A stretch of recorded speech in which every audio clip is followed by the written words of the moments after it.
வணக்கம், வாழ்க வளமுடன். அன்பர்களே, நான் உங்கள் கேரளா எம்ஆர்கே குரு ஜோதிடர். நம்ம இப்போ பார்க்க போகிறது ராசியும் 11ஆம் பாவகமும். எந்த ராசிக்கும் 11ஆம் பாவகம் தான் நிலையான வருமானம் அப்படிங்கிற மாதிரி என்னுடைய கருத்தில் நான் சந்திரனை வச்சு பார்க்குற ஒரு அமைப்பில் நான் சொல்கிறேன். அப்போது நமக்கு இப்போ ஒரு மேச ராசின்னு எடுத்துக்கிட்டால் அதுக்கு நிலையான வருமான பாவகம் அப்படிங்கிறது 11ஆம் பாவகம்.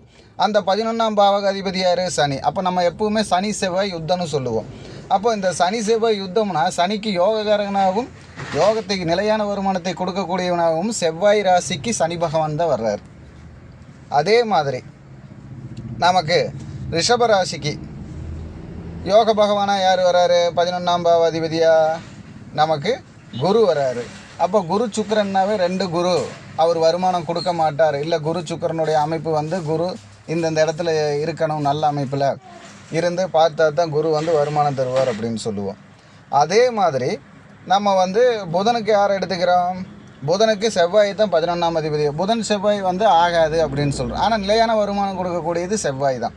அப்போது இந்த கிரகங்கள் ராசியும் 11ஆம் பாவமும் அப்படிங்கிறப்ப இந்த 11ஆம் பாவாதிபதி எந்த ராசியில், எந்த ஆதிபத்தியத்தில், எந்த காரகத்துவத்தில் இருக்கிறாரோ அந்த செயல்பாட்டை கருத்தில் வைத்து நாம் செயல்படுத்தினால் நிலையான வருமானத்திற்குன்றான வெற்றியை செயல்படுத்த முடியும்.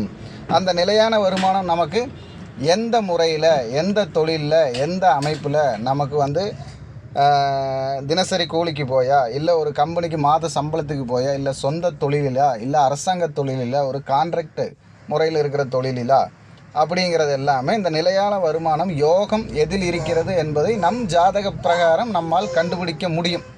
அதை செயல்படுத்தவும் முடியும். அந்த செயல்பாடு உங்களுக்கும் கிடைக்கட்டும். வணக்கம், வாழ்க வளமுடன்.